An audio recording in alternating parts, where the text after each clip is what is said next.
So there's a bit of a myth about PR, which is that and I'm losing my voice, so thank goodness for the mic. There's a bit of a myth that it's something which is just for big companies with massive marketing budget, and that's just not true. PR is something which is essential right from the embryonic stage of your business life, and it doesn't have to cost the world. There's actually lots that you can do when you're getting started, even if you can't afford to have a company like myself represent you in the early stages, and hopefully today we'll touch on that. I'm going to try and cram in a 2-hour workshop, which I do at the British Library every month, if anyone wants to come along. It's June 23rd, the next one. So we'll whiz through today.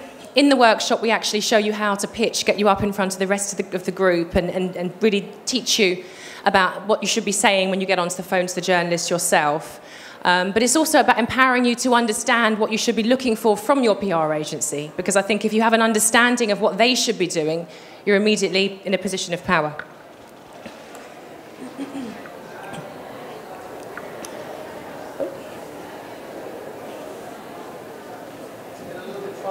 That's all right, I'll work with it. So as Mark said, I began I got my break in media when I was 17 years old. I was a young mum, and I was working in a hairdresser's, and I was washing this lady's hair, and we had to make polite conversation. I had no idea where I was going with my life at that time. And she said, "Darling, you're too intelligent to work here, come and work for me." And I said, "What do you do? And should I run an office in Holland Park? Come along." Went along on the Monday morning, and she said, "Answer the phone and say Connie Filippello Publicity." And I did that, and she said, "Start next week." And it wasn't until the following week I discovered she was actually the publicist for Mariah Carey, George Michael, Versace, who was alive at the time, and that was my break into media. I then went on to do my degree in journalism, wrote for a few of the national newspapers, and then went back into PR and spent about 7 years working for what was at the time one of the biggest agencies, and up until 2008, and we had clients like Simon Cowell and Peter Jones. And then I left in 2008, initially started in entertainment, and then had another small business, which is multicultural greeting cards and gifts, a company called Colourblind Cards, which made history in 2008 for putting images of colour in the British High Street on greeting card shelves. And I really fell in love with enterprise and the energy around people who are brave enough to take an idea, commit to it, and follow it through to a commercial reality. And that's where the enterprise focus of JHPR's come from. Ooh. Okay, so who are we? We are primarily focused on the people behind the businesses. So our focus is drawing out the stories of the entrepreneurs at the helm of their business and really translating that human interest story to their target audience. PR is not a mystery. It's very simply communicating your business values, your inspiration, your vision, and then telling that story to the audience who it's going to resonate with, so that you sell product. If you have a product which you want to get into the high street, then PR is really a tool for doing that. My American distribution for my other business came as a result of PR. I won a business award, the Enterprising Young Brit, and the Daily Mail wrote about it, wrote a piece online, and that's where our American distributor picked us up from. Also, if you want to secure investment in your business, PR is a really powerful tool for making you investable.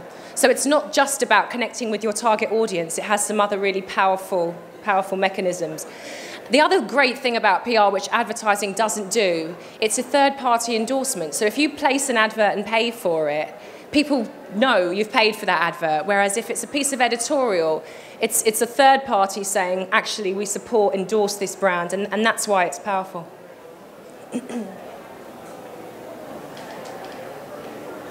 So, it's just to whiz through this. PR, if you're going to take the idea of doing your own PR on board, it's really something that you have to commit to on an ongoing basis. It's not an overnight thing. It's something that you should really be dedicating about a day, a week, which I know is hard, but if you're serious about making a success of your business, if I can do it with 2 kids and 2 businesses, then you guys can absolutely do it. So it starts with well-written tools. You need to have a really strong press release, a biog, which is all about you. And again, communicating those values and the inspiration, the vision, where you want to take this. What is it that you're contributing? You know, if you can connect with people on that level, it's much more powerful than just presenting your product.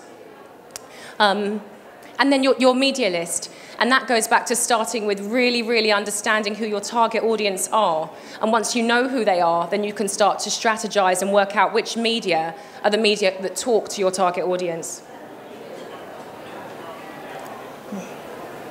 So within your press release, if you are going to have a shot at writing this yourself, there are several things that you need to do. And the first is make sure that your press release covers who, what, when, where, and why. Your headline should summarize your angle. It's not enough just to say that you're launching. That's not a story, unless you're talking to your B2B industry. So if you have a greeting card brand, for example, it is of interest to the greeting card titles, the trade titles that you're launching. But beyond that, what's your story? What's the hook? And your first paragraph should sum that up very succinctly. So the human interest story, I'm going to move this around a little bit so I can see what I'm doing. The most important thing is to be authentic, which is, I think everybody here is today, and I've loved Make Good because the energy here, when you talk to people about their business, their eyes light up, they're excited by it, and that's authenticity. It's important to be visible. If you look at some of our most successful brands, they have a person at the helm of them. Look at Dyson, who actually steps into his TV commercials. Look at Branson. And what's even more important in today's age is that your business values correlate with your personal values. So make sure that you are being authentic.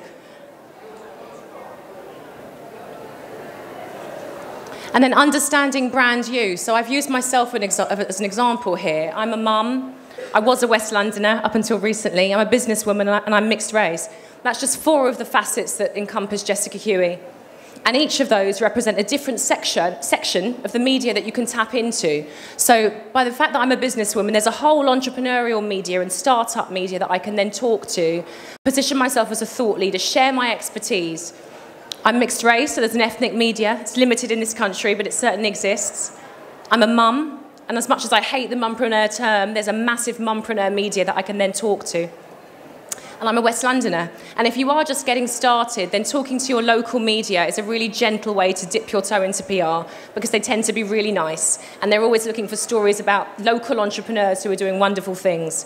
And sometimes you'll get your local story published and a bigger newspaper will pick up on it. Be consistent. As I said, a great way to approach your PR strategy is to think about it as a 12-month plan. So what are the buying habits for your business? What are the peak times when people buy? If you have a product, you need to be factoring Christmas. And remember to work backwards. So if you had a 12-month calendar, Christmas is in July for journalists. They work, if you're talking about monthly glossy magazines, so your Marie Claire's, your Esquire, your GQ, that's how far ahead they work. So you need to be thinking ahead.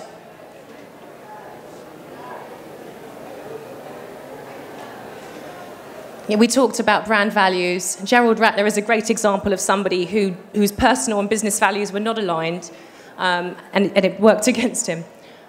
Take center stage and connect with your audience. Be brave enough to step in front of your business and not hide behind it, because it sounds like a cliche, but people genuinely do buy into people rather than just products. And think about, what are your brand values? If I ask this lady here, what's your business, lady in the red trousers? Who does have a business in the room? Okay. Tell us about your business, and then give me 3 of your brand values.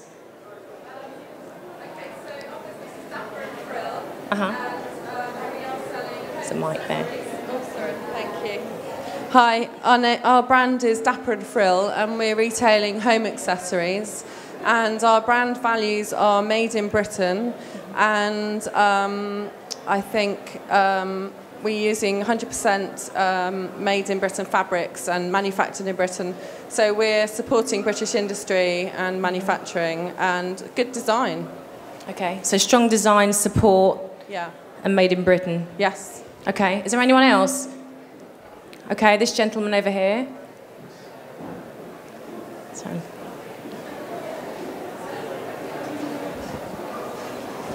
Thank you. Hello. Our company is called Nature Ambassador, and we're creating light and loose, comfortable hemp clothing. So it's like a 21st century hippie style thing, and it's ethical, sustainable, and durable, and obviously stylish as well. Okay, perfect. So his brand value, that's the human interest. His brand values have a very human element to them. It's not just about the design and the fabrics and where they're made and what they retail at. What are the human elements that represent your brand values. That's perfect. Ethicality, yeah. Excellent. Okay.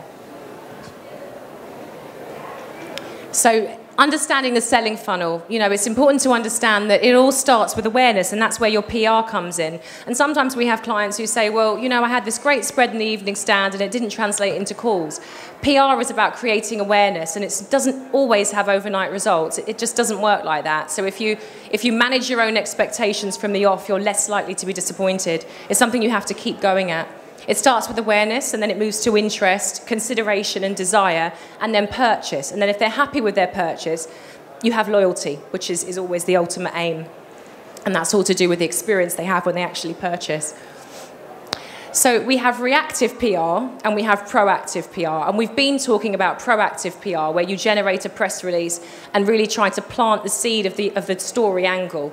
But reactive PR is staying abreast of current affairs. So everyone in my team should read all of the media. Well, now we have it online, but 10 years ago, it was about having a desk full of newspapers and magazines and really being on top of what's happening with current affairs.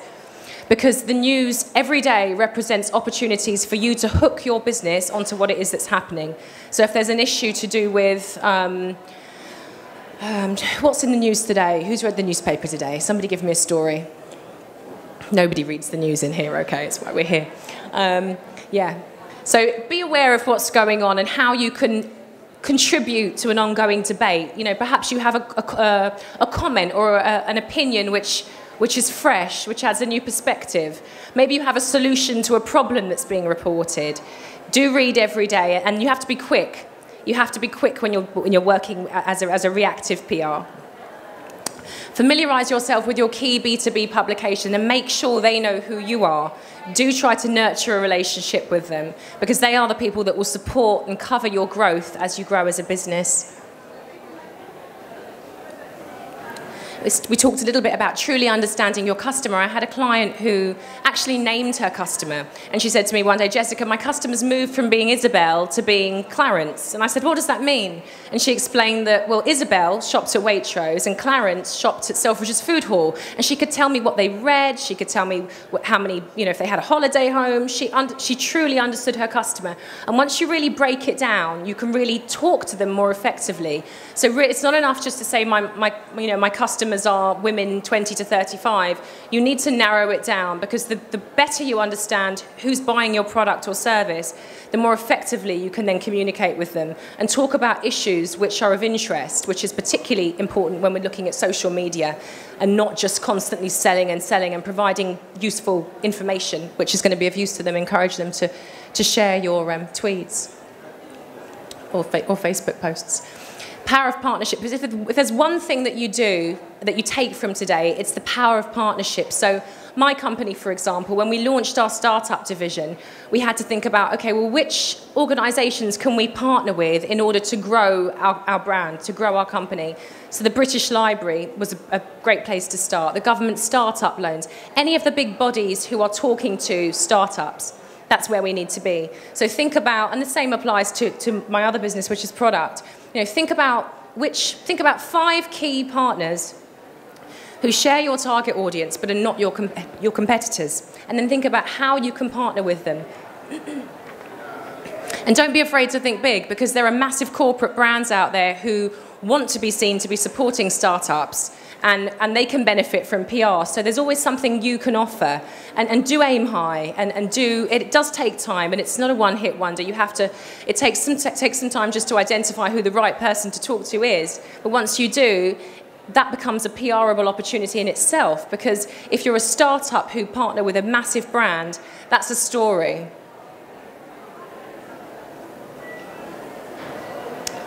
So giving away free stuff. Russell Simmons is a brilliant entrepreneur who I have a massive amount of respect for, and his whole business ethos and his business values, which have a massive focus on social contribution. Whatever it is that you can give, do. If you're in a product business, it's more difficult, I understand that.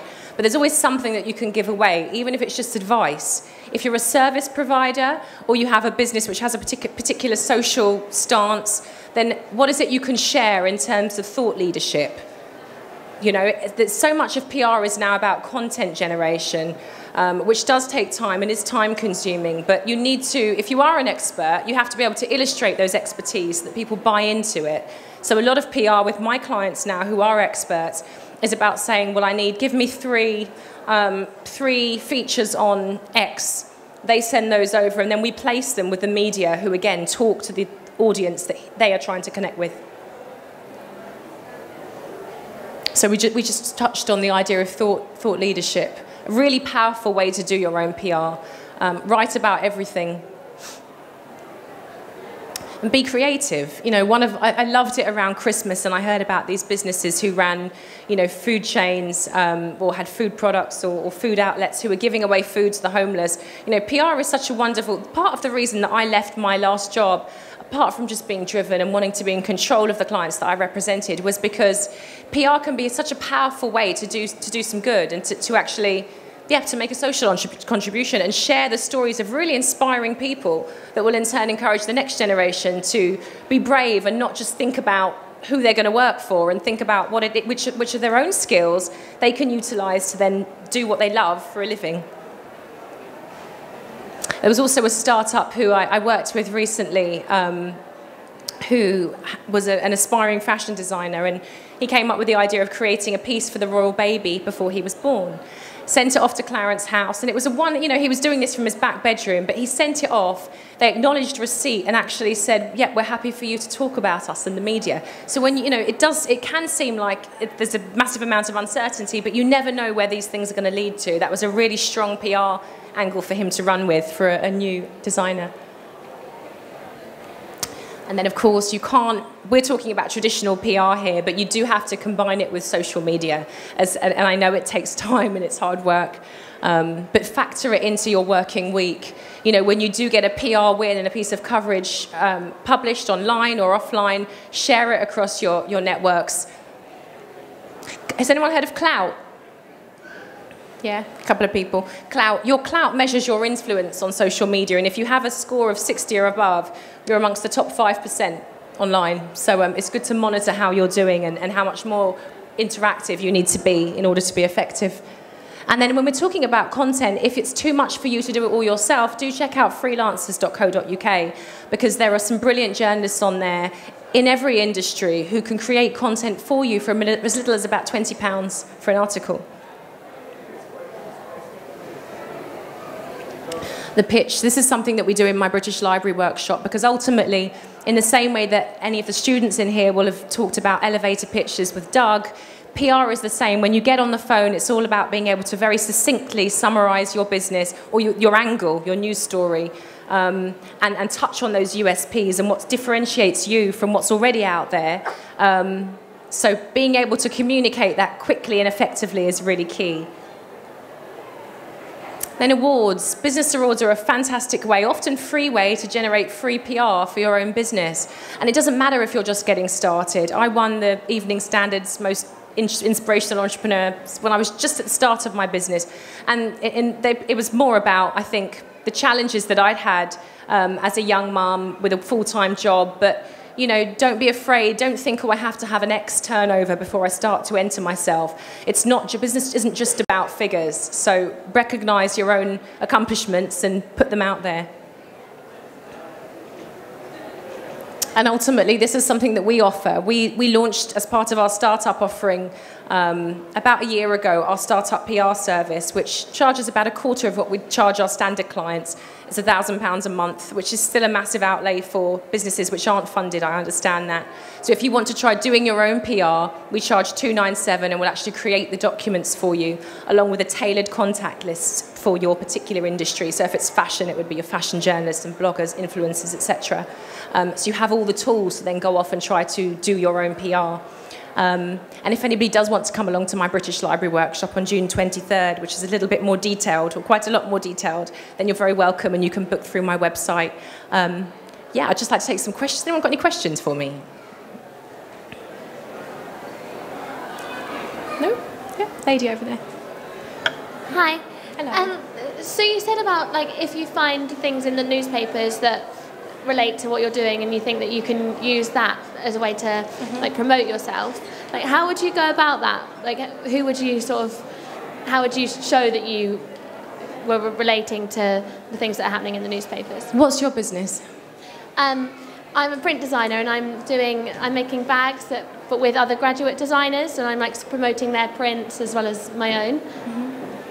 So it starts off. I mean, give me an example of a story that might be relevant to you. What are you thinking? Like graduates not being able to get jobs, and like helping graduates. Like that's a massive thing that. Yeah. So the start would be to respond to the journalist who's written the piece. Generate a press release as quickly as you can, and then you could spread, because generally newspapers will write about the same story if it's big news and put their own spin on it, whether it's tabloid or broadsheet. So generate a press release which offers a solution, which is what you're doing, to an existing problem, and then just be very quick. You'd have to get it out the same day, and that's the challenge. I understand that, but if it does reap rewards if you can get in there very quickly. Call up. Always call first. Call the journalist first, and then if you don't manage to get hold of them, then follow up with your email. But make sure that you outline what your particular opinion or offering is in response to the problem which has been highlighted. Yeah. Thank you. It's okay. This lady over here. Hi. Me too. Hello. Oh no, I don't like it. I was just going to ask, if you were to start up a new business now, like today, is there anything you would change in comparison to when you very first started up your original business? Is there anything you'd do differently? There are so many things that I've done wrong. I don't come from a business background. I'm still learning. But actually, it is a cliche, but all of the mistakes have helped me to improve. They've all been learning experiences. So I'd actually do it all in exactly the same way. I would probably have got a lot further a lot earlier on, but I think everything has value, every experience, every mistake. When I first started my other business, my mission was to get cards featuring people of colour, whether they were black, Asian or mixed race, because the high street didn't have any of these in the high street. And we achieved that within 6 months, which was incredible. But being completely green, I went and had like thousands of designs printed off, thinking they're going to sell out. And of course, I still have boxes of them today. So you learn as you go along. But, those are great memories of sort of sitting around packing cards, through the night to get them into the stores. So, yeah.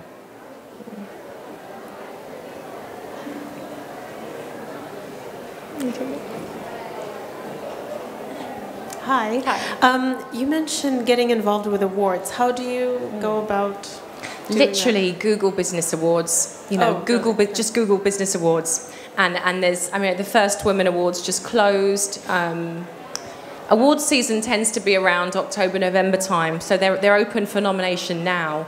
If you have an events company, I know there's a couple of events that both have big events awards, which for the industry, which close in June.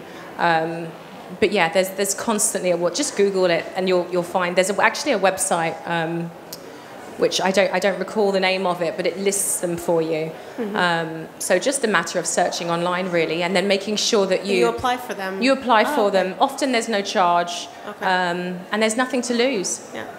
And another question. Mm-hmm. If you have a company that creates more of a service, if you're kind of the middleman between two, like, for example, innovative designers and larger brand companies, how do you mentioned show expertise and create awareness. Yeah. How do you do that without giving too much away?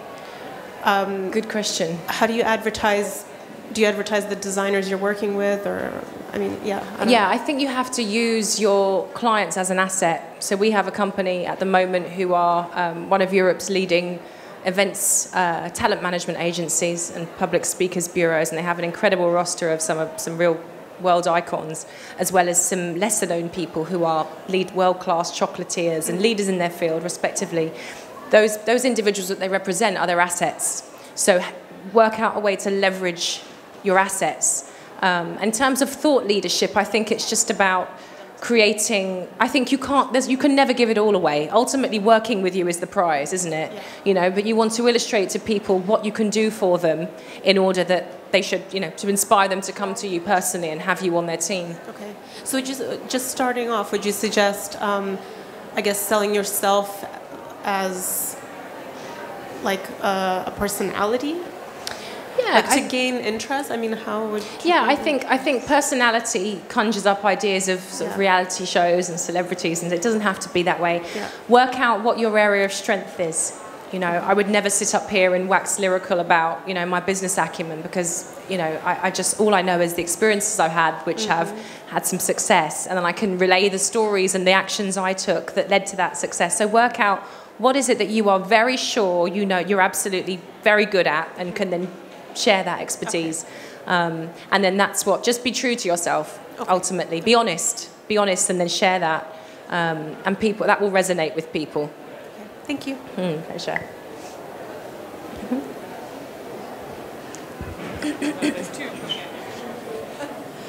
One of the big trends within the startup community is to share your journey as an entrepreneur. So to let people peek behind the curtains and to show them your mistakes and the good and the bad and the ugly.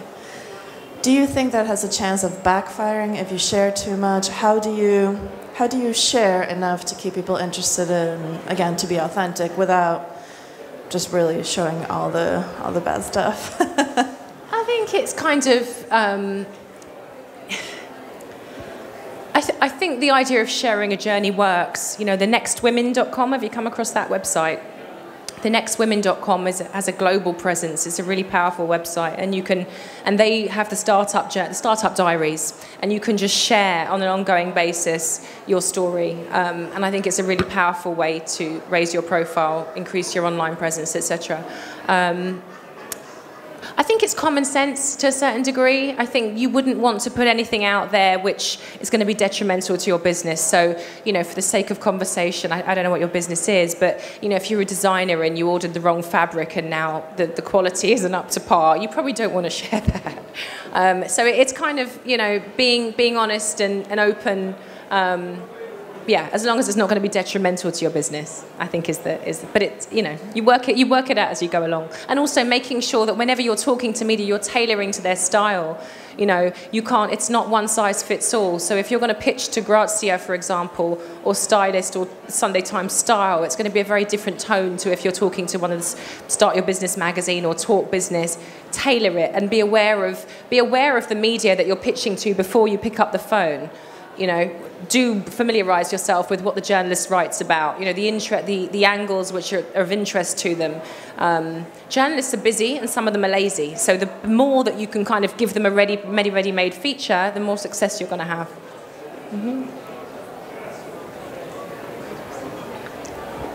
Hi, we've done a lot of, or you've talked a lot about building a personal brand and pushing personal values out there. And there are guys like Richard Branson, for instance, who do that very, very well. But how critical is it to have that personal brand, or is it possible to actually push out the brand's values without there being a figurehead? It's a really good question. In my experience, where there's a figurehead, it's much easier to create media coverage purely because, well, what's your business? I do all sorts of stuff. I invest in small companies, essentially. Okay. But one of my businesses that I was thinking of is a kids' hair care product range, which we sell across Waitrose, Sainsbury's and Asda, and I probably would not be the best figurehead for that. No, if you're not the best figurehead, I would argue find someone who is, because it just opens up the number of opportunities that you can tap into. It's not impossible. It's absolutely not impossible to do PR without having a human.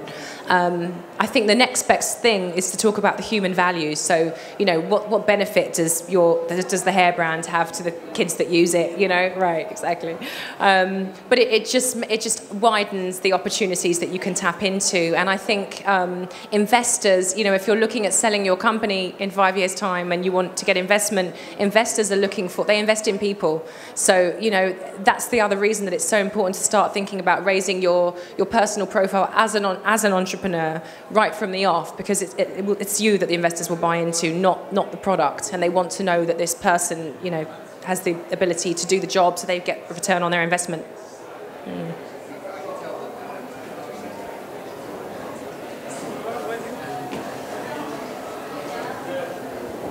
Hello, hi. I'd just like to say thank you for your presentation. It's fantastic. Thank you. I have a question regarding being self-deprecative.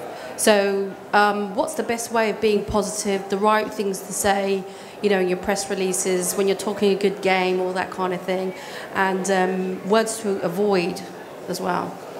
Words to avoid, wow, that's a big one. There's no room for self-depreciation in PR. Own your shit, excuse my language. I think as women, we often feel very nervous about shouting about our achievements. Men don't seem to have that problem. It's important, you know, if you don't shout about how brilliant you are and or your product is, your competitors will do. So remind yourself of that whenever you feel timid. People need to feel confident that they are buying into something which is solid. And confidence, you know, confidence just, it's something which just, you know, it translates. So it's important, you know, there's no room for negatives in press releases in terms of words. It should all be very optimistic and positive. This is the PR is your window to the world and to your audience. So absolutely shout about your achievements. Thank you.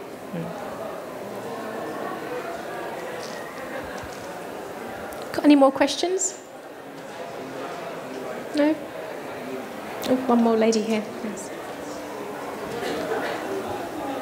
How long did it take you to start up your own business and get a clientele of your own? I had about 12 years in PR and journalism before I left to start JHPR. And I started my other business while I was still working for the agency. And was literally out at lunchtime on high colourblind cards on my lunch break and would go back into the office. So in terms of PR, I had a massive network of contacts. I had a reputation for delivering results. I had the confidence of working for a big agency. What I did find when I left was that I had to, you know, in some ways start from scratch. I still had these amazing contacts, but of course it's very different when you're picking up the phone and saying you're calling from a big agency to suddenly being out on your own. And initially working from my living room, it was a rude awakening. But you grow from that, and actually there's a great satisfaction that comes from doing it on your own and building it up without the backing of a massive agency. I think if you are, what's your business? I'm just starting up a bikini line. Bikini? Yeah, bikini collection, yeah. Okay, yeah, Swimwear. you have to get out there ultimately, you know, in the same way that I did with greeting cards, which was absolute world away from me, you know, understand barcodes. I had no understanding about anything retail related. So you have to, again, familiarise yourself with the trade industries and the trade shows, make sure that you walk around and know what your competitors are doing. So you have an idea of what's on trend and what your customers are looking for. Mm-hmm. And one more question. How did you break it to your boss that you were going to do your own thing, but kind of the same business, but just on your own? I think because it was a time where the Independent, we just got into Clinton cards. Clinton's gave us a trial just for colourblind. And I was still working full-time in PR at this stage. They gave us a trial and we had these sales targets to meet, and I did some PR, and we managed to exceed those sales targets, and they rolled us out to 100 different stores. And the Independent newspaper wrote this piece, The Woman Who Won at Cards, and, you know, Teen Mum made good, as they do. And they wanted to come in and shoot me at my desk. So they came in, and I think that was a point where my boss kind of came out and went, I thought you were just making cards in your living room, love. And I went, so I think he knew it was coming because of the other business, but then, yeah, I had to have a conversation where I said, actually, I also want to start a PR business. And, you know, I didn't take any clients. It's not my personal style to do that. So he had no problem. He respected my sense of ambition, and yeah, it was a healthy parting of ways. Okay, if that's all, and thank you for everybody for listening, and sorry for the croaky voice.